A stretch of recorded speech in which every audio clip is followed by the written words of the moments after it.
Iraq. That's why we're gathered here today. One thing I think is really important to remember, and you all know this, the Iraq War isn't over. Unfortunately, a lot of people seem to think it is. You could actually go out on the street and ask people, is the Iraq War over? And some people would tell you yes. Or they're not paying that much attention to it because of Afghanistan and because of many other things.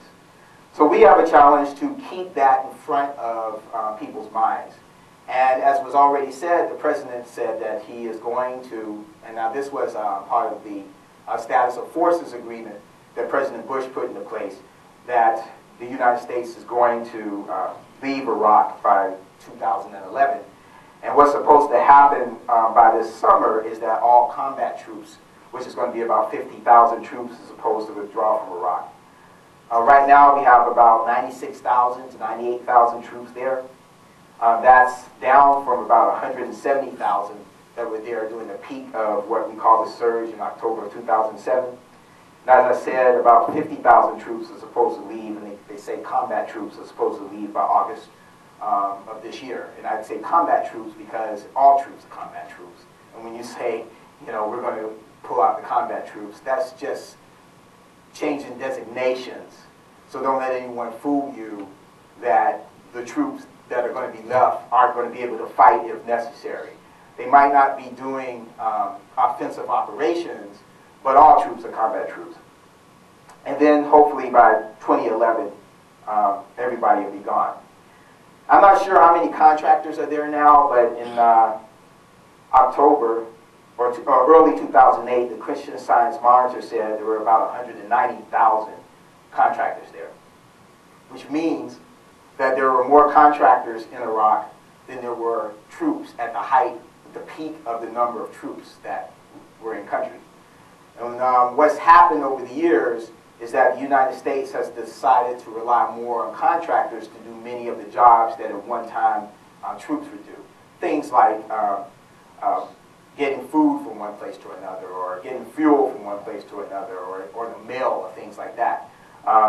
Also to protect, not the forces, but to protect the civilian populations, not the local civilian populations, but local people from the United States that are there. So I personally think, not that I'm for war, but if you're going to conduct war, I don't think you should be trying to rely on contractors. One thing, you're paying them more than you're paying the troops. I don't think that's fair. The other thing is, if I'm a civilian contractor and I'm supposed to get the mail to the front line and it starts getting dangerous, I'm just not going to feel the same kind of need to get it there as I'm going to feel if I'm a troop trying to get the mail to other troops. And as I'm sure the veterans here can testify to you, even at basic training, getting the mail was a big deal. I mean, you were so happy at basic training, you're not even at war, you're at basic training, and you're really, really happy to get the mail. So mail is very important. So that's a problem.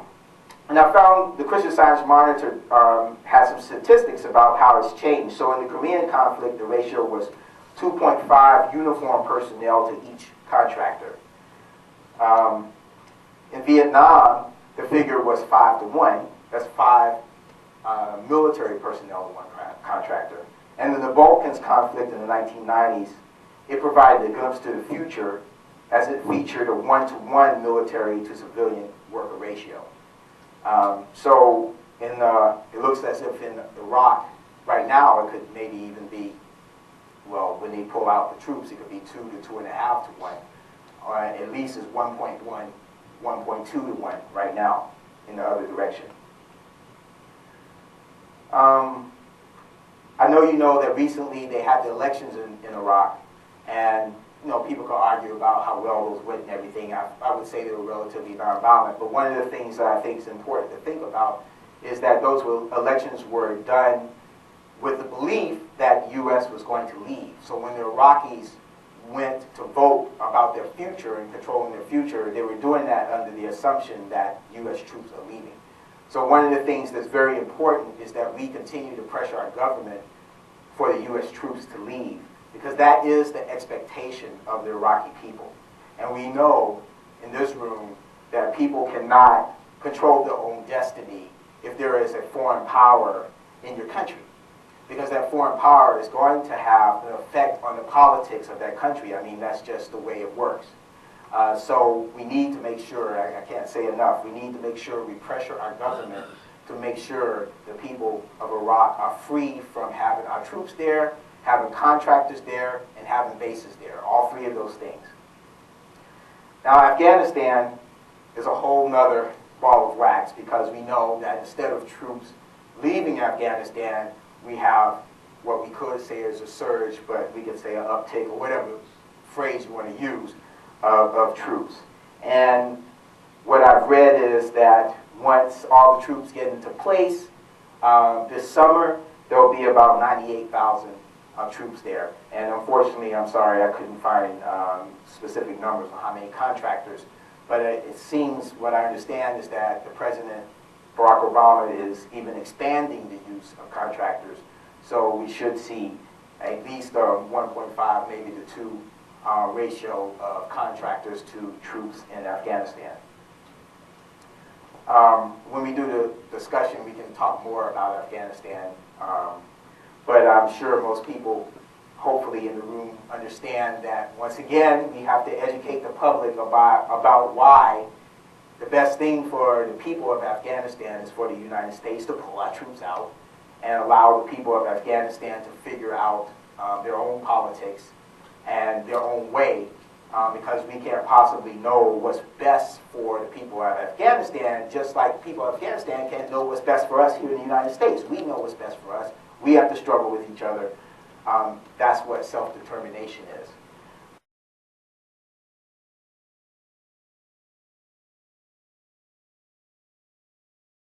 At least part of what I heard as far as saving lives, and that's our intention.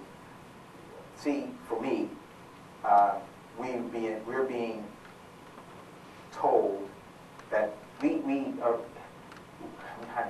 the messages that have been given to us act as if the Taliban, or the people who we call the Taliban, are not Afghanis. And actually, they are Afghanis, right? So there's a problem when a foreign power is coming in and supposedly is protecting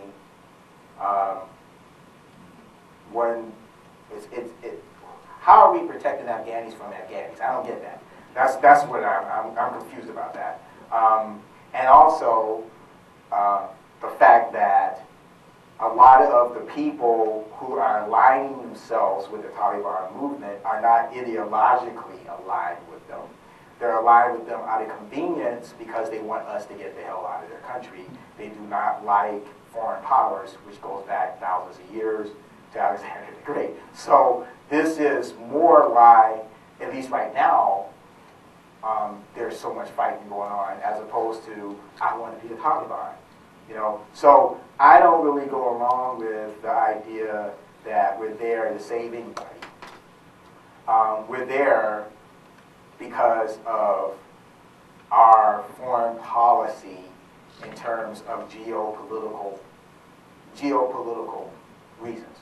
It has nothing to do with caring about the people of Afghanistan or the people of Iraq. That's what we're told, because that's the kind of stuff we need to hear in order to sanction what our government does. Every war that's fought, you have your politics in terms of what the government is trying to achieve to further its own power, and then you have the politics that the government gives the masses in order for the masses to sacrifice itself for those ends. And we're being told is to take care of people, when really, I think, is to maintain the control of the area, which I can't understand exactly why, but I think that plays a role. So I just wanted to at least put that out there, you know, that way.